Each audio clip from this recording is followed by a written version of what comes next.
Tonight, markets are climbing a wall of worry. That phrase has been used for decades on Wall Street. It describes a situation where economic data looks solid, momentum is building, and corporate earnings are stabilizing. Yet headlines remain filled with risk, tariffs, fiscal showdowns, political tension, artificial intelligence, layoffs, elections, global uncertainty. And yet, beneath the surface, something different may be unfolding. In recent days, fresh data has reshaped the economic conversation. Consumer confidence jumped sharply. Labor market indicators improved. Manufacturing surveys turned positive. Small business hiring intentions strengthened. The narrative of fragility is colliding with numbers that suggest resilience. So what is actually happening? Is this economy strengthening under the surface? Or are we witnessing a temporary mirage powered by tax refunds and optimism? Tonight we break it down, carefully, analytically, and without emotion. Consumer confidence is not just a sentiment indicator. It is a forward-looking signal of economic behavior. When households feel secure about income, jobs, and asset values, they spend. When they hesitate, growth slows. The latest data from the Conference Board shows a noticeable rise in both present conditions and future expectations. What stands out is not merely the increase, but who is reporting it. Independent voters showed a significant boost in confidence. That matters, not because of politics, but because confidence broadening beyond partisan lines suggests economic perceptions are shifting structurally rather than emotionally. Confidence has been rising gradually since October. This is not a one-month spike. It reflects trend improvement. Underneath that confidence are measurable drivers: lower unemployment claims, gradual wage stabilization, easing financial conditions, anticipation of tax refunds, improvement in hiring sentiment. Historically, when confidence trends upward for 3 consecutive months, retail sales follow within 1 to 2 quarters. The mechanism is straightforward. Confidence reduces precautionary savings. The question now becomes, is the job market strong enough to sustain this? Unemployment claims remain historically low. They are not at record lows, but they are far from recession territory. More importantly, small businesses, which account for roughly 80% of U.S. employment, are reporting improved hiring intentions. This detail is critical. Large publicly traded companies dominate headlines, but the backbone of American employment lies in firms with fewer than 500 employees. These firms are less sensitive to equity markets and more sensitive to credit availability and local demand. Small business surveys show incremental optimism. Hiring plans have turned positive. That suggests wage income, the primary fuel of consumer spending, may continue expanding. However, it is important to separate two realities. White-collar hiring remains soft, especially in software and administrative roles. Blue-collar and skilled trade employment is improving. This shift reflects structural rebalancing rather than deterioration. For more than a decade, white-collar job growth dominated payroll expansion. Now, manufacturing, logistics, construction, and energy-linked sectors are contributing more significantly. The labor market is not collapsing, it is rotating, and rotations often look like instability before they look like strength. Last year, core GDP growth hovered around 2.5%. That is not recessionary, it is not booming, it is moderate expansion. This year, projections suggest potential acceleration, not dramatic, but incremental. Why?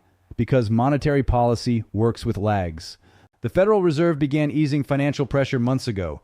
Rate stabilization and selective cuts do not immediately translate into business investment. It takes time for lower borrowing costs to filter through credit markets. Mortgage rates adjust, corporate refinancing improves, capital budgeting becomes more attractive. Manufacturing reacts slowly, but when it turns, it tends to build momentum.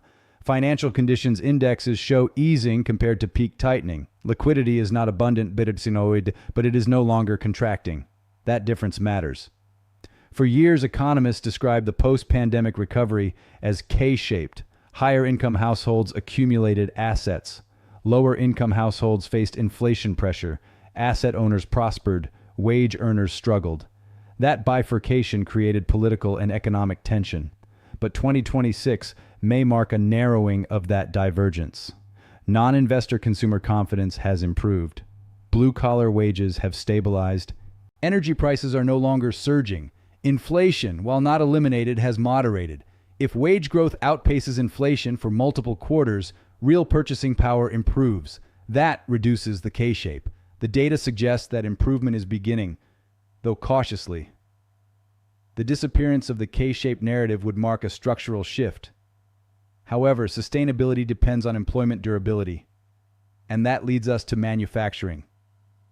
Manufacturing activity surveys, including regional Federal Reserve banks and private PMIs, have turned upward. The national ISM Manufacturing Index moved back toward expansion territory. Heavy truck orders are rising, a leading indicator of industrial production. Factory construction spending remains elevated. Onshoring initiatives are accelerating. Tax policy now allows full capital expenditure depreciation through 2028.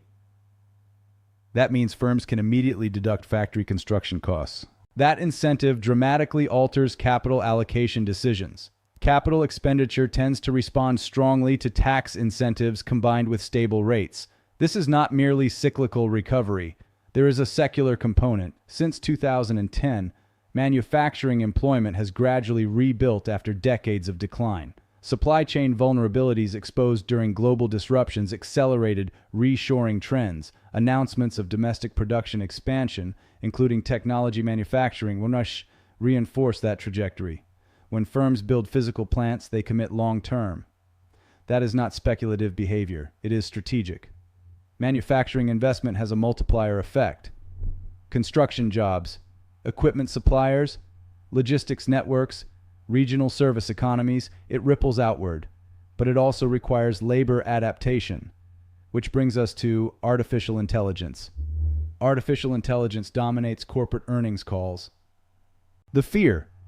Automation eliminates white-collar jobs, reduces payroll growth, weakens spending, and triggers negative feedback loops. Software job postings have declined over the past 3 years. Layoffs in certain technology segments are visible. However, historical patterns suggest caution before declaring structural employment decline. During the expansion of the internet economy in the late 1990s and early 2000s, millions of traditional roles disappeared. Yet total payroll employment increased dramatically over the following decade. Technological innovation raises productivity. Productivity increases corporate margins. Higher margins increase reinvestment capacity. Reinvestment generates new industries. New industries create new employment categories. Creative destruction is disruptive, but not inherently contractionary.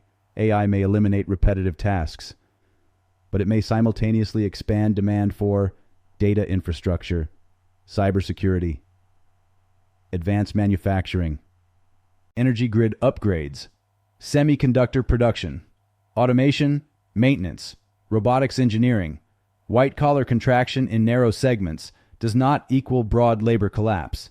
The risk lies not in job elimination, but in skill mismatch. Workforce retraining will determine whether AI amplifies inequality or broadens opportunity. The current data does not show systemic labor deterioration. It shows transition. Transitions are uncomfortable, but not necessarily recessionary. Despite improving indicators, investors remain cautious. Tariff uncertainty remains unresolved. Government budget negotiations carry shutdown risks. Geopolitical tensions persist. Market valuations are elevated. Corporate earnings guidance is conservative. This creates what markets call a wall of worry. Stocks often rise not in the absence of fear, but alongside it. When expectations are subdued, incremental positive surprises have disproportionate impact. If economic data stabilizes while sentiment remains cautious, markets can grind higher. However, if optimism becomes complacency, risk rises. At present, the wall remains intact. Investors are not euphoric, they are skeptical. And skepticism often supports sustainable advances. No analysis is complete without acknowledging fragility. 1. Inflation could re-accelerate if energy prices spike. 2. Trade policy escalation could disrupt supply chains. 3.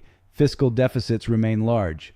4. Commercial real estate stress persists in certain urban centers. 5. Global growth remains uneven. The expansion is not bulletproof, but recession probabilities decline when labor markets remain tight, credit spreads remain contained, manufacturing turns positive, consumer balance sheets are stable, Current indicators lean toward stabilization, not contraction. The economy appears to be shifting gears, not roaring into boom territory, not collapsing into recession, shifting in from post-tightening slowdown toward cautious reacceleration. Confidence is rising, small businesses are hiring, manufacturing is stabilizing, AI disruption is visible, but not yet destructive at scale. The wall of worry remains high, but beneath it, the foundation appears sturdier than headlines suggest. If growth exceeds 2.5% this year, if inflation remains contained, if labor rotation continues without broad layoffs, then 2026 may be remembered not as a year of crisis, but as a year of quiet transition. Markets climb walls of worry. They fall from cliffs of complacency. Right now, worry is abundant, and that, paradoxically, may be the most bullish signal of all.